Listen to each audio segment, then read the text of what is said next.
Innovate, accelerate, move technology forward. The startup revolution is now.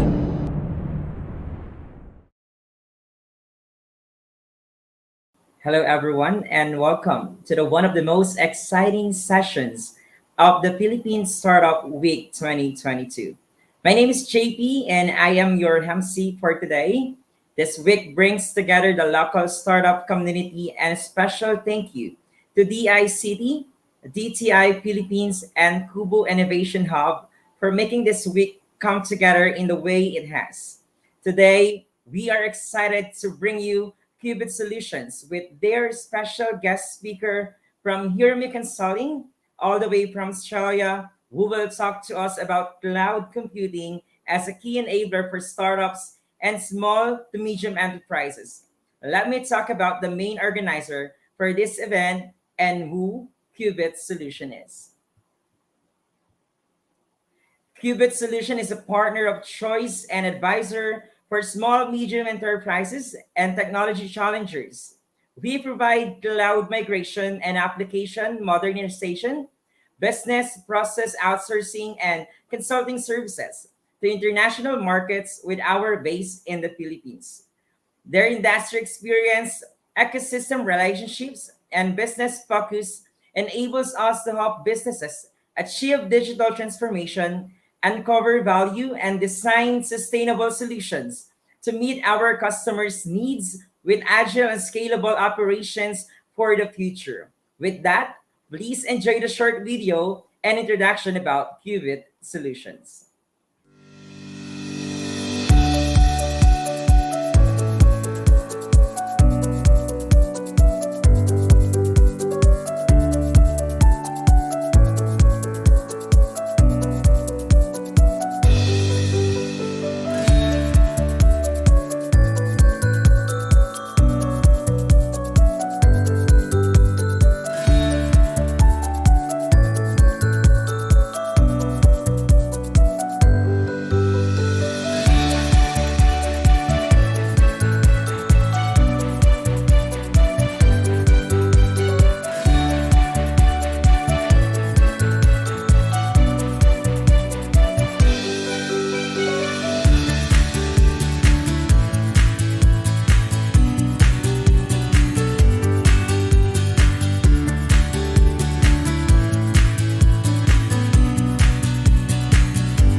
There you have it.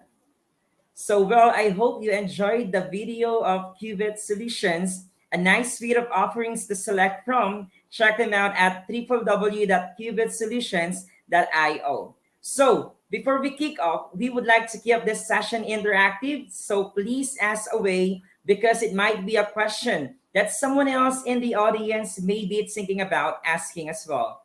Please use the chat available and the team will respond, have you and question answered.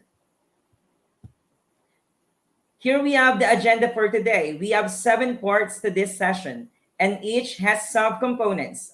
They are first, introduction, second, keynote from Qubit Solutions, third, small medium enterprises are the heartbeat of Philippine economy, fourth, why a cloud strategy is important for you in today's business environment. Fifth is proven tested transitions and migrations to cloud. Six, business as usual management and operations in the cloud. And seven is our closing remarks. So, welcome again and please stay tuned. We are excited and we hope you are as well. Thank you all and welcome all to the Philippine Startup Week 2022. I am very excited to be here and I hope you enjoyed the video of Qubit Solution as much as I did. It is certainly informative and I found it to be an eye-opener. What an exciting and challenging time we certainly are living through. So tune in with us to explore and learn about the cloud computing as a key enabler for startups and small medium enterprises. The path to growth and innovation. The team are approachable, talented, and extremely experienced in the area of business strategy and cloud computing. In today's topic, we will be discussing cloud computing as a key enabler for startups and small medium enterprises, the path to growth and innovation. And I am JP, and I'm really excited to be here and to be your MC for today at Philippine Startup Week 2022. Now we have an exciting jam-packed agenda for you this afternoon. You have the opportunity to hear from and pick the brains of some of the leading minds in cloud, including strategies and advisory here in the Philippines. Now, when I say leading minds, I am of course referring to our very special guest who I would love for you to meet today. We have a panel of three speakers today. First, we have Marcel Villagra, co-founder of Qubit Solutions. We also have John Payne, co-founder of Qubit Solutions, and Eddie Sikiswan, CEO of Hirami Consulting. So now, Marcel, please introduce yourself. Thank you so much. Thank you so much, JP, for that introduction. Good afternoon, everyone. I'm very excited to be here. So I'm Maricel Villagra. I have more than 15 years of experience in IT information technology, and I have a diverse background on operations, landscape, and architecture, solutioning of modern technologies like cloud platform, artificial intelligence, machine learning, and innovation and modernization. And of course, I have gone through with a couple of projects as well about IT transformation and an in-depth know-how on operational management. So I'm very excited to discuss with you this topic today, and feel free to ask questions if you have one. Over to you, JP. Thank you so much, Marisol. And over to you, John. Tell us about yourself. Thank you, JP. Wonderful introduction. So, a bit about me. I have a computer math sciences degree, and I started my career out as a software developer, where I coded like in various technologies, and worked on different projects in automotive, utilities, and so forth. After I finished my software development days, I moved into business strategy and project management, where I work closely with the business to help them, work through and define their roadmaps, their goals, who their competitors are, and work through how really we can apply technology to give them the edge in their business. I've lived and worked internationally and had exposure across many different sectors, like aviation, downstream oil and gas, automotive, retail, and so forth. I'm really excited to be here today and looking forward to discussing with everybody later on. So back to you, JP. Thank you so much, Jan. Now, Eddie, tell us about yourself. Hi, JP. Thank you so much. Yeah, I'm very happy to be here. Yeah, I am the founder of Hiromi Consulting based in Sydney, Australia. And I have many years experience in SAP. So I'm an SAP consultant and architect. So I have completed successfully many SAP projects such as data center migration, including moving customer environment to the cloud. So I graduated from the university in Germany, majoring in computing science, and I started my SAP work 20 years ago when I was in Japan. So I'm very happy to share my experience here with the audience. Thank you so much, JP. Thank you so much, Eddie. At this very moment, let's welcome the co-founder of Qubit Solutions, Miss Marisol Villagra. Thank you so much, JP. Welcome everyone again in the Philippine Startup Week 2022. I would firstly like to thank our partner, Hiromi Consulting, headed up by CEO Eddie Sukiswan. We would like to thank Eddie for this time and sharing his industry experience across technology and projects, including artificial intelligence and Internet of Things. So today, we hope you take away learnings for this session. What drives our purpose is awareness for SMEs like us and bigger impact of not acting. SMEs may have many priorities when setting out, and sometimes the one around their strategy and how to use technology to drive and maintain that strategy is commonly overlooked because businesses are focusing on other areas.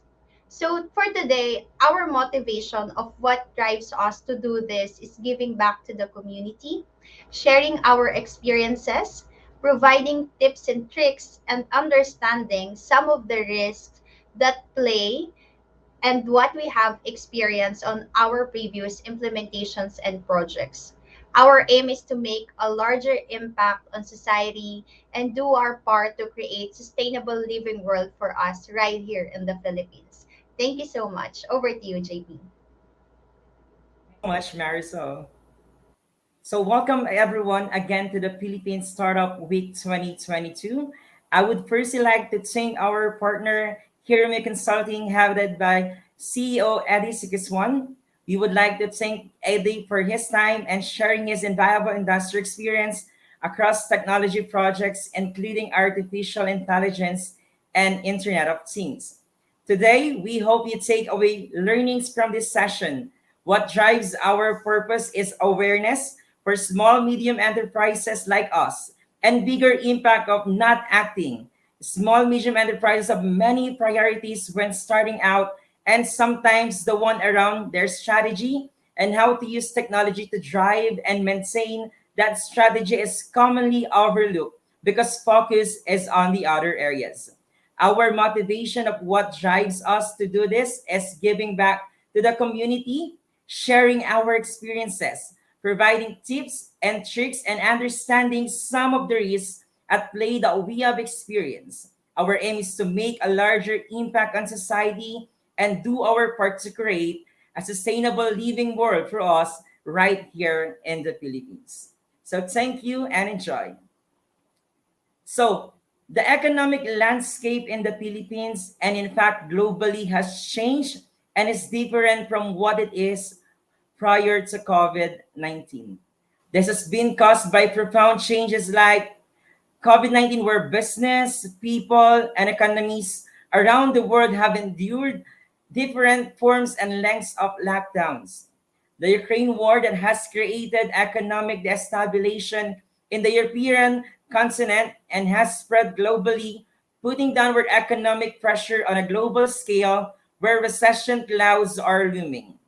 The cost of running a business and living has clearly increased. The inflation China is out of the battle. We regularly hear of companies closing their operations and not being able to sustain capital and operating costs to break even. A change of government here at home in the Philippines, countries and companies are moving from outsourcing to insourcing model. Manufacturing, for example, some global companies are insourcing their IT. GM as one example. Some call centers around the country are running hybrid work models now. Sustainability, climate change, clean energy sources are front and center for companies that cannot be ignored. Electric jeepneys are being rolled out. Take Cebu as one example. People are more conscious and mindful of the impacts of a changing climate on their living conditions now and into future generations. So we certainly live in challenging times with varying levels of uncertainty. Overall, there are headwinds for many businesses, small and large alike, which translates to the way business is managed, which is now different. Businesses need to adapt in an agile manner to the new ways of transacting with business to consumer and business to business to stay relevant, create a superior brand, and remain profitable consistently. Remaining net positive is a key factor, and that means giving back more to society than what they take. There is a paradigm shift to a hybrid and full remote working from home model. People are working to live, to spend more time with their families, so businesses must transform themselves to offer more attractive opportunities. You may be wondering what has work from home got to do with cloud. Well, a lot specifically around cybersecurity posture, but we will discuss that later. Companies cannot wait for their governments to set a strategy, initiatives, and policies around cybersecurity protection. Businesses need to lead, work with their local communities and employees to create a sustainable business model to remain competitive in today and tomorrow's economic climate. That means to become net positive will mean giving more, improving the lives of consumers, suppliers, and employees across the entire supply chain. All right, so let's get started. So we are here today to talk about cloud migration and adoption for startups and small medium enterprises. In this session, we'll discuss how transformation starts with the business, what cloud strategies look like, developing strategies which John and Marisol will take you through. Then we will break to showcase our amazing product known as Heat. Stay tuned for the video. And then on the final stretch, Eddie will take us through some technical aspects around approaches to migrations to cloud and how we manage business as usual operations and summaries around that. Finally, we will look at a success story. Okay, so small medium enterprises are the heartbeat of the Philippine economy. So right now, John, take it away. Okay, thank you, JP, for the opening. That was nice, and it's a pleasure to have you taking care of us today. Well, hello, everybody. So today I'm going to discuss how transformation starts with the business. So first, let's cover some stats. So here in the Philippines, we have around 99.5% of businesses are small to medium enterprises, and they employ around 63% of the country's workforce. That's quite huge. In this section, what we're going to do is discuss how we can use cloud in the day-to-day life of a Filipino running a small business. The Philippines is in the top 20 entrepreneurial countries in the world, and to me, it comes as no surprise. I've spoken to many businesses owners across the country, from pop-up burger stores in Belair to Italian pizza bars in Davao to co-working office spaces in Cebu. There really is an abundance of exciting new businesses literally popping up daily. Oh, that's kind of interesting. But Sean, what are some of the challenges in the Philippine sector of food and beverage? Well, this is huge, and I really don't think there's any one street corner in the Philippines that hasn't got a pop-up food store. There's more than 90,000 food service establishments across the country, including kitchen as a service now is popping up. Restaurants, fast food chains, encounters, cafeterias, hotels, bars, cafes, everything. And this industry is rapidly growing, and it's one of the biggest contributors to the nation's economy.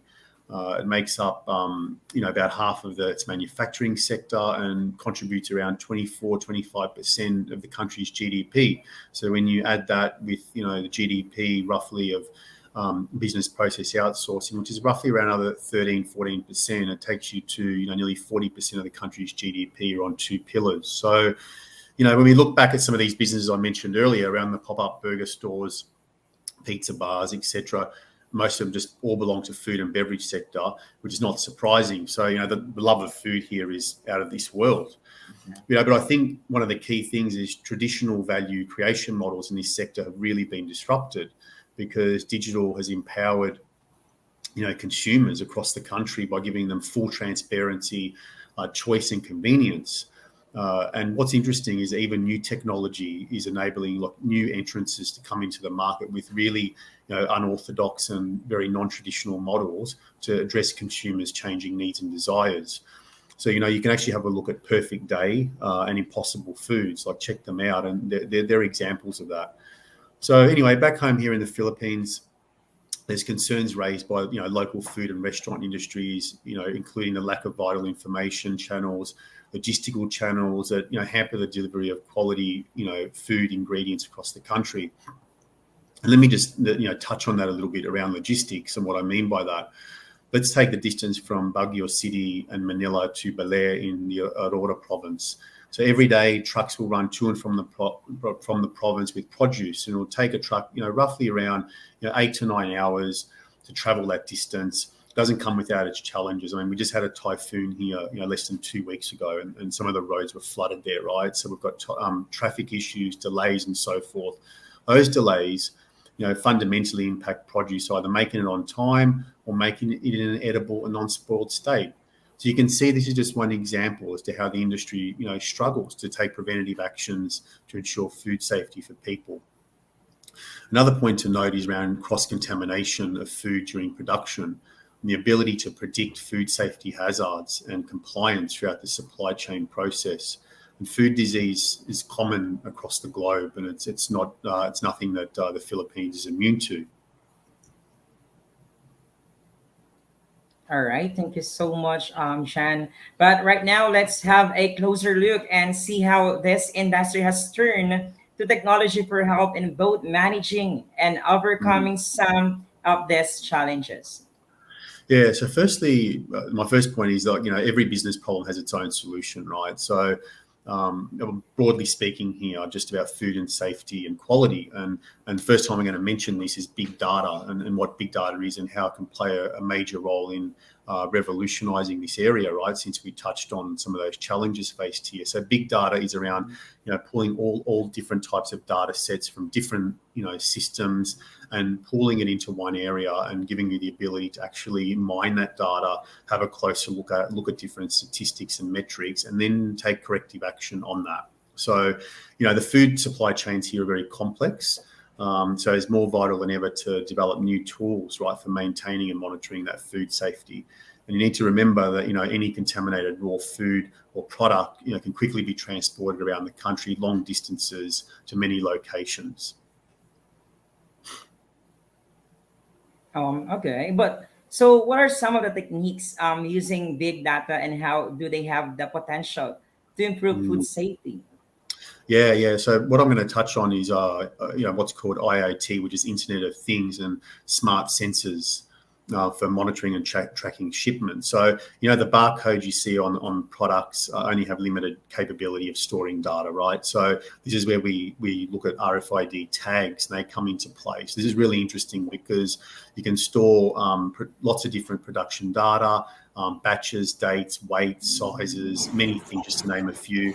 And the beauty of this is that it can be automatically read and written to the RFID tags using wireless devices. So that gives really, really good visibility of processes and improvement over stock management. Now you can actually go one step further, with really more sophisticated type of sensors, where you can collect a range of different, environmental data, right? So as goods are moved throughout the supply chain, so you can look at your temperature, your dust and humidity, all which are very relevant here. But the beauty of this is when you look at the big cloud data analytics tools to perform these analysis on the data, you actually really find lots of little hidden trends and lots of other data points, right, where you can actually take action. So you can actually then reduce that spoilage and contamination, so a product can arrive in the same way it actually left. Oh, that is interesting. So, if I understood you correctly, you're saying that RFID tags on product will provide you key information that you can input into data analysis tools within, say, Google Cloud where you can cross dissect different angles on the data, correct? Yeah, that's right. That's exactly right. And it got me thinking. I just want to give one more example around analyzing food buying patterns, right? So, things like rapid tracing and identification of contaminated products, right? I mean, that's really key, right, to minimizing the health effects, right? I mentioned before things can traverse the country quickly, so it gives businesses an opportunity to get onto it fast, right? And there's something known, a technique known as a likelihood-based approach. And what happens is, food sales data is connected from companies automatically, so it can be used to identify food products that are likely to really be the source of a contamination. So when you look at a model of a likelihood of particular foods being consumed at different locations, can be constructed like using the technique of the likelihood-based approach. And then you map that against locations and any outbreaks of sicknesses that people may have, right? So this helps containment, and it helps retailers, restaurants, and so forth actually pull those contaminated products out and not offer them to consumers that are not in a state of disrepair. So I think what I've tried to demonstrate here is how we can use a function of cloud, which is data analytics and big data, how it can be used on like an enterprise scale in the world of food, health, and safety, and we can use it here in the Philippines. And I think here for us as a society, what we need to do is work towards and take advantage of digitization here, right, in business and in society, exploit it to monitor, analyze, and improve processes, safety, and the health of our population. We have a population of 113 million plus and climbing. So I hope you've really enjoyed this, and I encourage you to please pop any questions you have or any comments you have or even your experiences in the chat window, or contact us for any further information. Thank you. Back to you, JP. All right, that was great and informative, John. It certainly gave some insights. So that leads me to another thought I was having. With all that said by John, why is cloud strategy important to a business today? So that leads me to a great lead question. Now over to you, Marisol. Let's talk cloud strategies. What would a cloud strategy look like? Thank you, JP, and thank you, John, for that insightful discussion. So, before we get into cloud strategy, let me take this point again that transformation starts with a business. So, if you do not know what your business strategy is now and in the future, then you have no cloud strategy to set, and you do not want to set it either. So, you do not need to be a larger enterprise to benefit from cloud. So again, I wanted to highlight this one that small and startup businesses can really benefit in cloud transformation. So start at the business level and get your strategy on roadmap right at this level. Then we can move forward. And also, I wanted to say a pure cloud solution isn't for every business, and when you will see this later as we discuss further. So we just spend time talking about certain challenges in the Philippines, the markets of fintech and food and beverage. So those are the challenges that you need to think about and ask yourself, especially for the business owners, how would a cloud solution solve my problem or help me get the edge over other my competitors? Even if you are watching this right now and thinking, oh, well, I'm not in those sectors, but I am curious to know how I can benefit from all of this. You have Qubit Solutions, so we can always help you out of that. So, yeah, over to you, JP.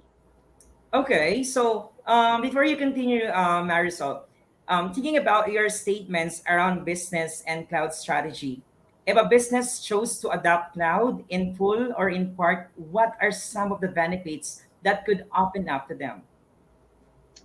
Yeah, well, cloud adoption is one of the most transformative opportunities that a business can adopt to equip themselves in strategic business planning. So you Mm. will have an access to new capabilities, improve time to market for new product launches, for example, and then you can also reduce operational cost, improve agility where you can do things faster and retry again, and potentially enhance the customer experience through analyzing customer purchasing patterns of their location, for example, if they are out of stock, and then reduction of carbon footprint. I think this is one of the biggest concerns right now that our in cloud can really help.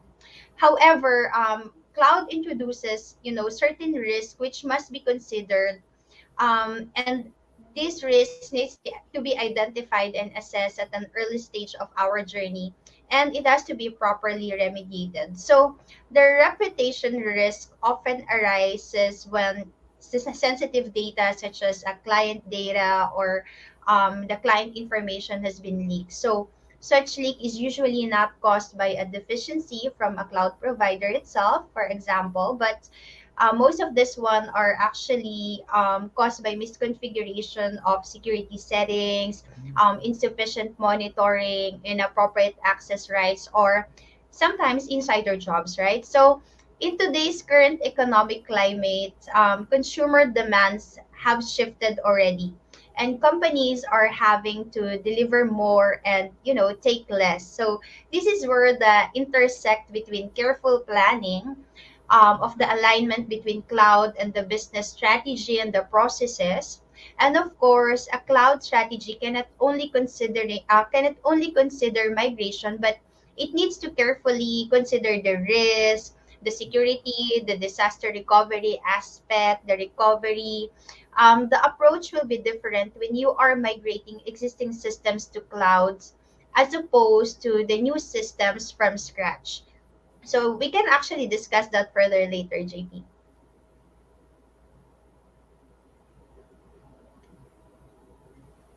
Thank you for that, Marisol.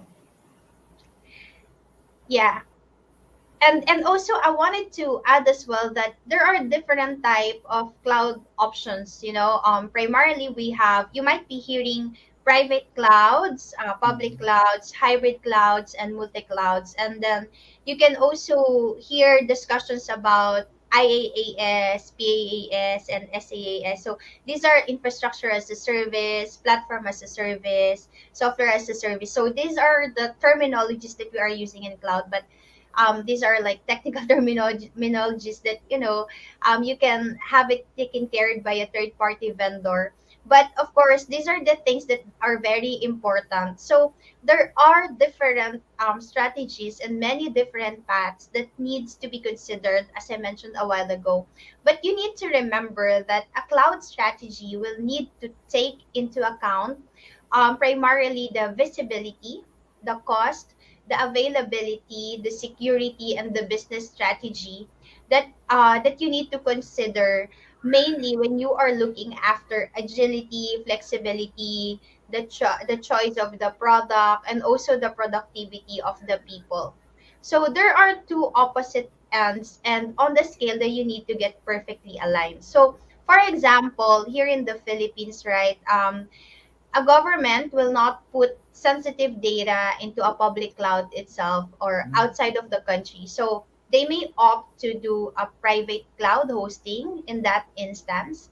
So, for example, in Australia, and even in China or in the Philippines, they really trying to avoid from putting their data out of the country.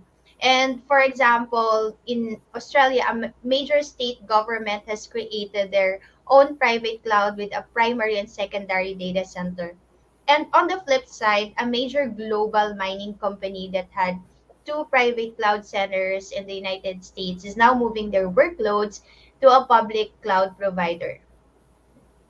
There are also cases like, for example, an automotive manufacturer had a multi-cloud strategy using one main public cloud provider and complementary clouds for reversibility and specialized specific applications. So we can actually unpack one of these. Oh, and that's cool, Marisol. But how would you go about developing the cloud strategy, though? As a reminder, keep those questions coming in that chat, everyone. Okay. Yeah, sure, sure. Thank you. So, well, here at Qubit Solutions, we have a comprehensive cloud transformation roadmap. But for now, I will provide you a high level of how we normally do this. So the first step is, of course, you have to review your business strategy. You have to understand your competitor. Where do you want to go before your cloud migration project or your transformation, and what will be your end goal?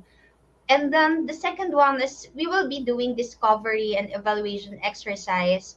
And this is actually a tedious activity because we will need to go through with, with all of your requirements. And then after that, we will be doing the business case development if required. And then we will shift our focus on the readiness assessment.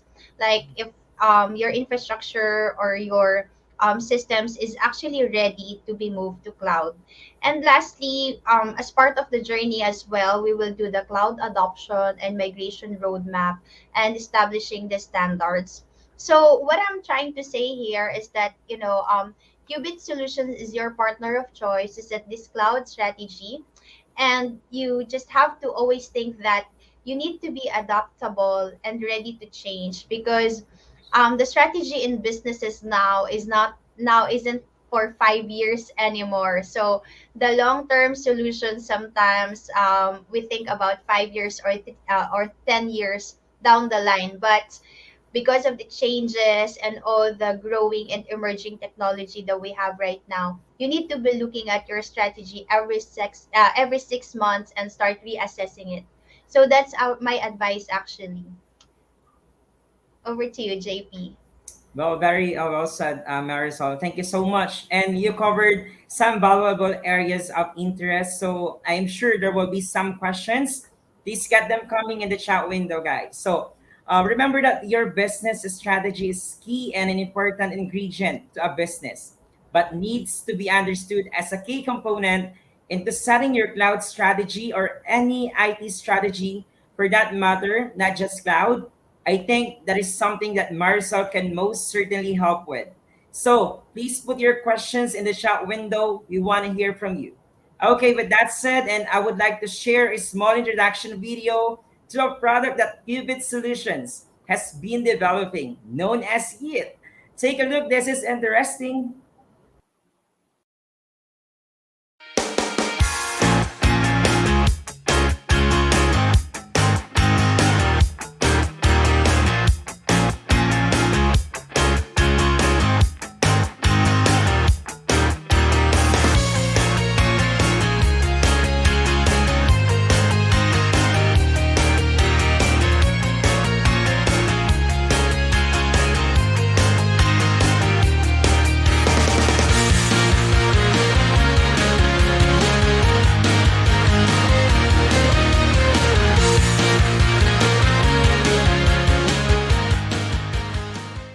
All right.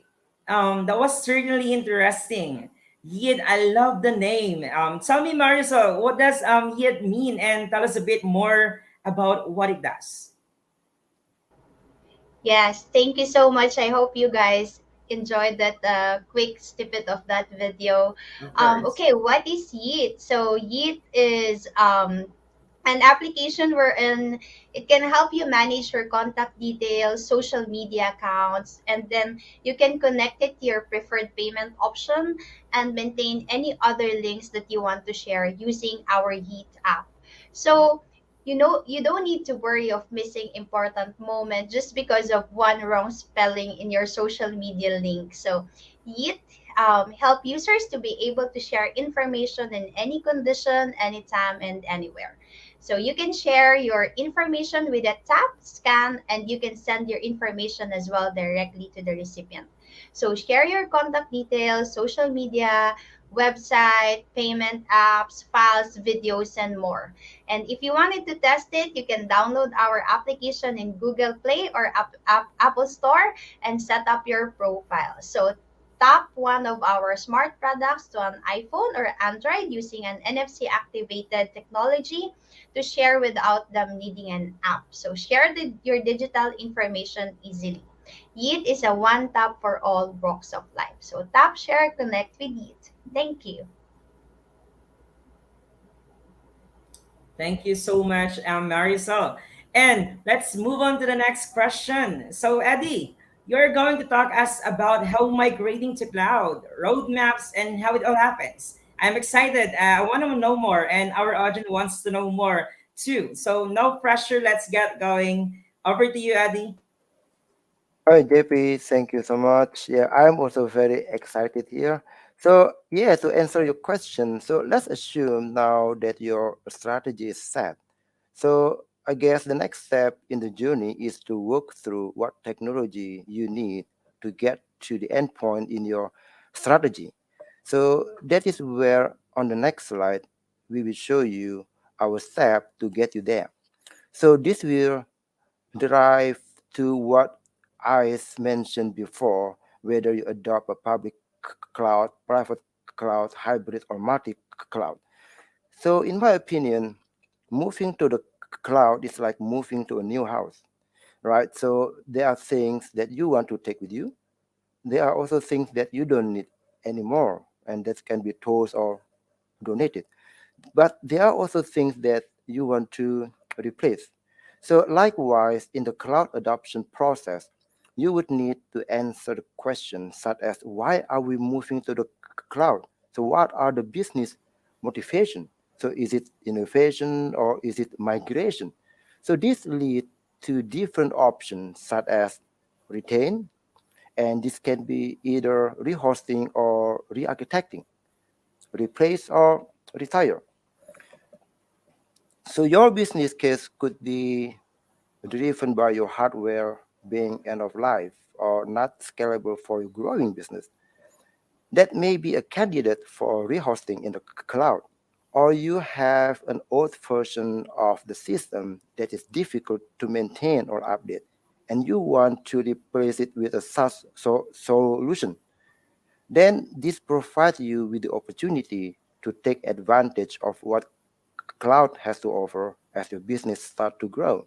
Perhaps you introduce an online booking system or a mobile apps where a customer can make appointment dynamically. Or you may want to use data analytics. Then you also need to define the business outcome.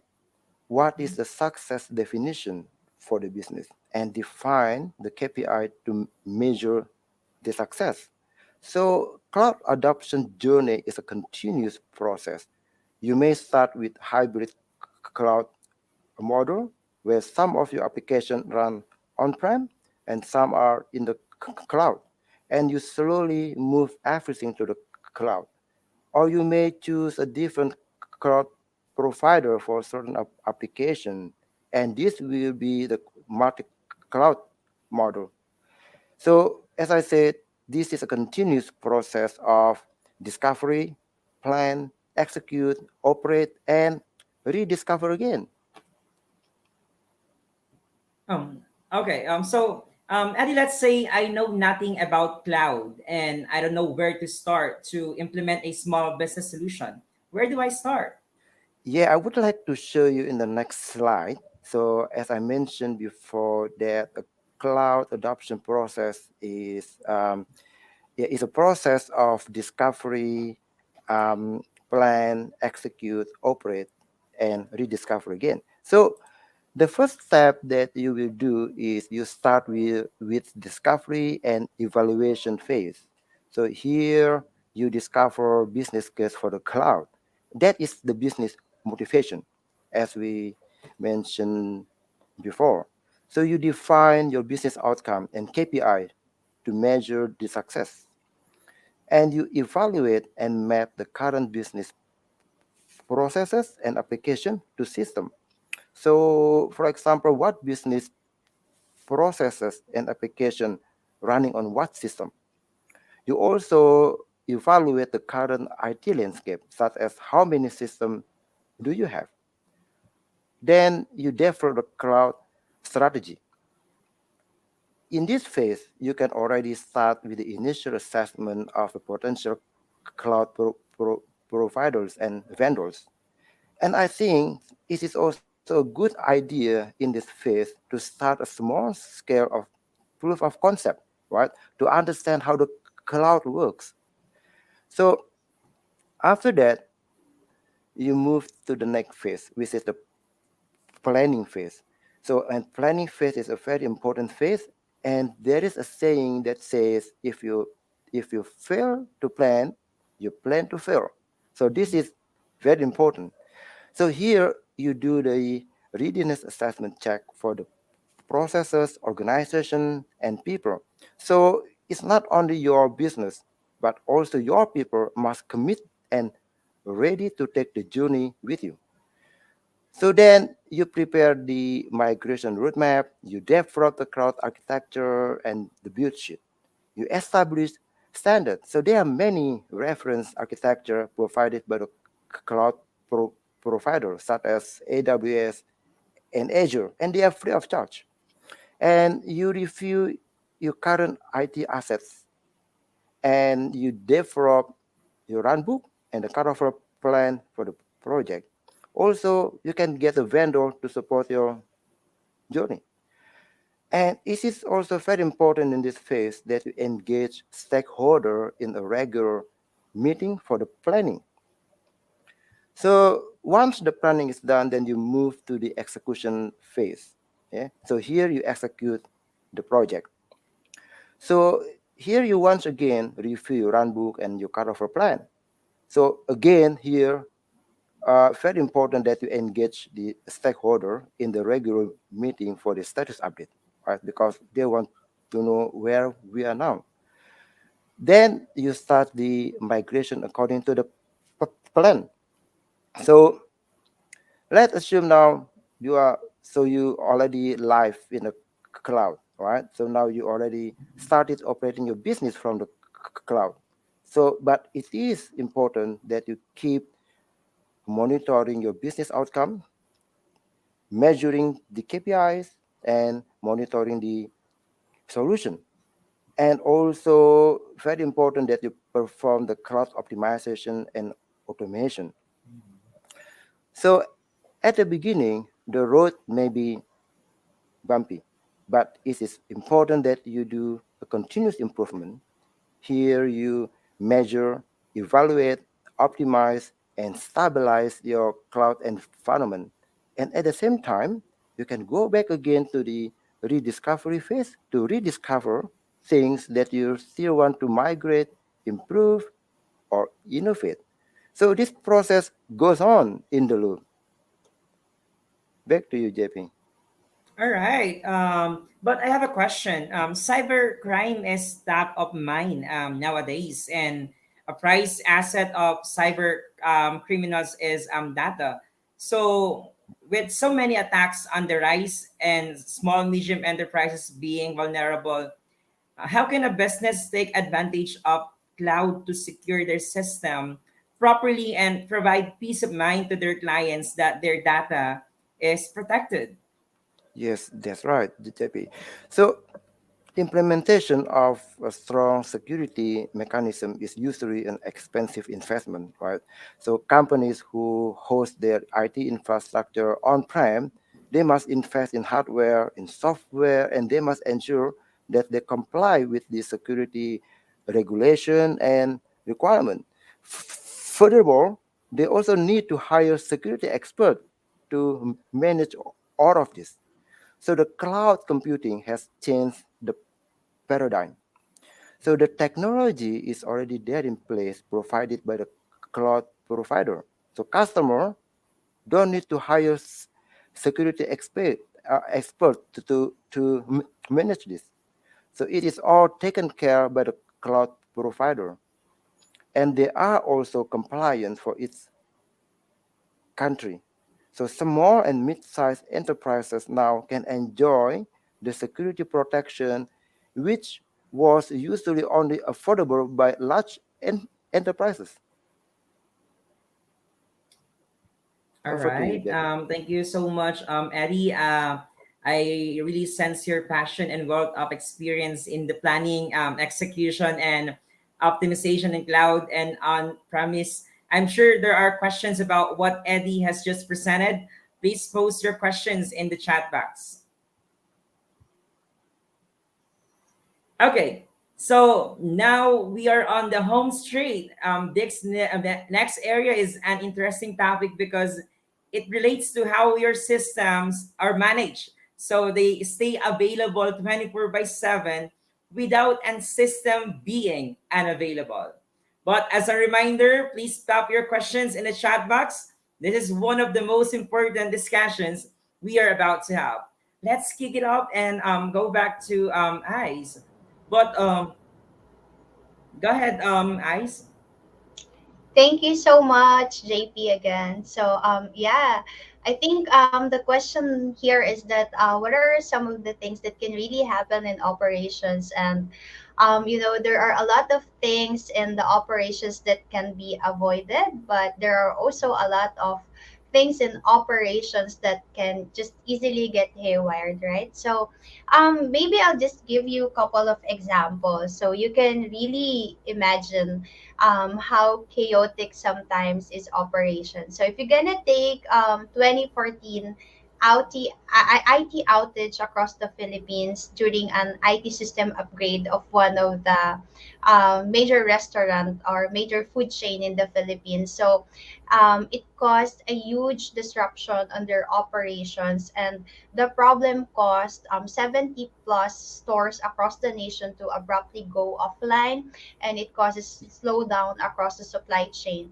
And as they were going through the upgrade over several days, sales and order taking, the product loading, and logistics had slowed down as well. So not only were they are grappling with stores being closed, losing millions of dollars in revenue, and their systems were actually slow over the next 7 days. So while the company had the best of intentions from a business strategy standpoint, which was to install a new system to help with their growth, they had not planned it properly, and that resulted to their operations being severely disrupted. So while this was all happening in the background, the question is where all the customers are going. Of course, it's to their competitors, right?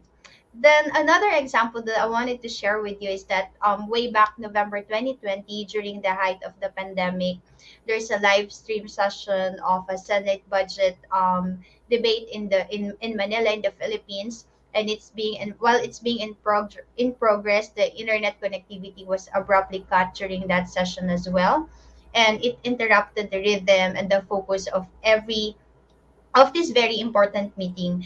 And the internet provider confirmed that there was really indeed an outage, claiming that there's a power surge in some areas to be the cause.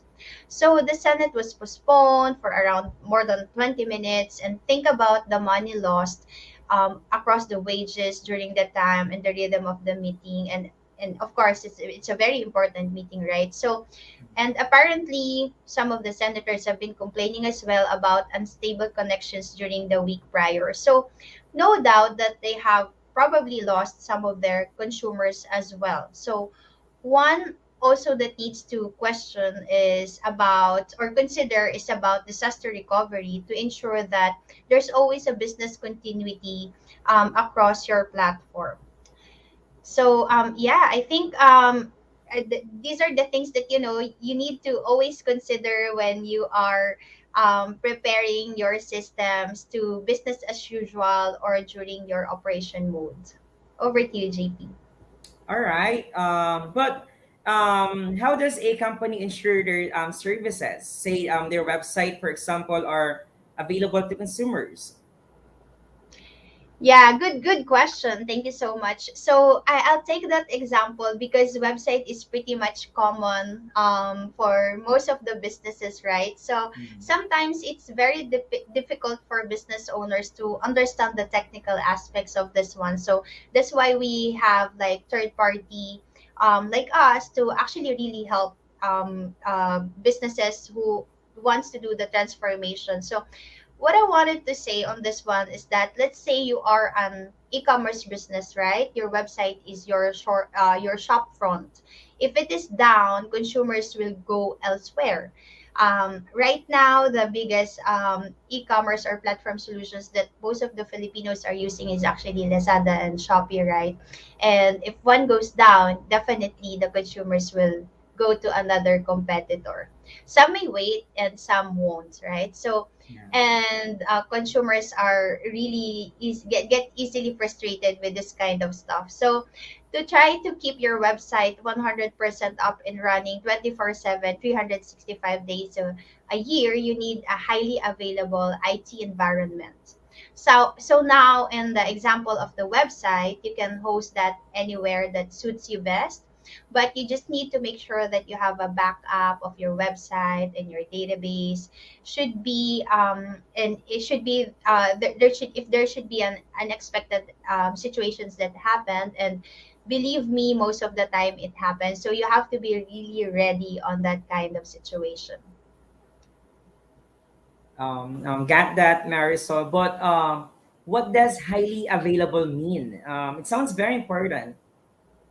Yes, it's very, very important. So high availability on the systems means that, they will still your business will still continue to operate even when the critical components fail, so they can handle failures with any disruption to the service data or data loss. So not all systems need high availability, but this is just one example, right? But I wanted you to understand, like, to attend this today, that it's very important to make sure that you understand what IT systems are to your business processes. So how all your IT systems and infrastructure can really support your business across, and as well as to streamline your business processes. All right. But I have another question, Marisol.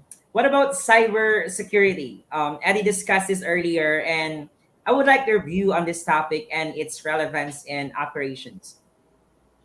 That's right. That's right. So cybersecurity is actually a very big topic, and this is also the other area that I feel it's very important to mention. This may be more relevant to some than others, right? But however, any business running their IT systems needs to do their share to protect themselves. And just maybe I'll just give you a couple of statistics. Like, there are over 70 million active internet users in the Philippines. So as you can see, there's a population there, and we are running around 112 million in the Philippines, right? So, and if you're gonna be looking at the statistics, 69% of organization it's surveyed in the Philippines experience a ransomware attack or cyber security attack. And the latest one is that it encrypts the systems and the files for a ransom, and then way back in 2021 that was like 42%, and then in 2019 it was a significant number, as well as having reached it to 30%. And the 66% here in the Philippines compares to a global average of 60%. So if you notice, it's actually very high. So here in the Philippines, we have a risk because the average ransomware payment made by Philippine organization in 2021 was 1.6 million. And that doubles way back 2020. And I think you will be hearing me a lot on mentioning numbers here because, further to this, it was an average of 1.34 million to correct the recovery from the attack. So there will always be system downtime, people, cost, network, and business disruption involved on any of this. So if anybody of you would like to discuss this further, we are happy to offer our experiences. We have roughly more than 8 years of combined experience here. And cybersecurity is the key to your business actually. So no matter where your IT systems are actually located. Very well said, Marisol. Thank you so much. And by the way, please everyone keep those questions coming in the chat. Right now, one area I keep hearing is cybersecurity, protection, and data. And you're right.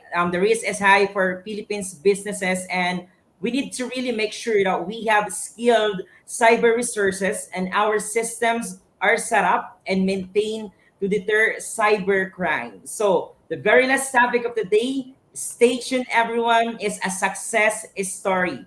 We all love those. Take it away, Marisol.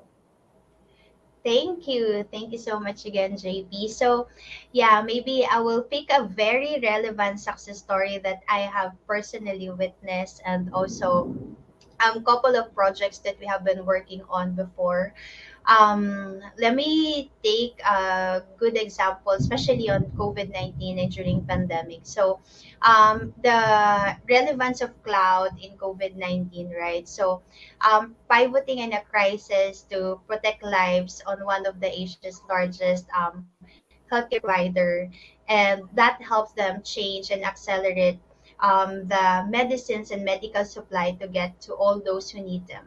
So the response to the pandemic meant that gradualism was out and the innovation is in, right? So within a matter of weeks, the company went from being a traditional and cautious player in the market to what describes as an agile first mover that can really act fast. And because of the company's system and the migration that they have done to the cloud-based services, what would have taken weeks to do before can now be done in days. And what would have taken months or years to launch can now be implemented in weeks. So imagine how cloud technology can really help the businesses and also the healthcare industry during the pandemic. Especially that the power and size of infrastructure have enabled the company to meet the demands of its customers and consumers in the crisis and to build for future opportunities. So and also this kind of success story, I wanted to relate it that this is as Eddie mentioned, this is actually a bumpy road, but to in fact in the initial weeks of the outbreak, this company launched a host of new ways to save and streamline its day-to-day operations so that pharmacists and physicians and doctors can actually really carry on. And their Salesforce teams are unavailable to visit customers or enter hospitals because of the restriction. You cannot go out. You just have to stay at home, right? So with system hosted on cloud, consumers can access the services remotely anytime from any location. So this is very critical to ensure the supply of essential healthcare and access to medicines, especially the vaccine. So, as part of our response to COVID-19, the company, especially the company, work on accelerating the launch of their applications in the Philippines to help support its mass vaccination program and to track to 1 million flu vaccine doses and other related products that needs to be out to the market.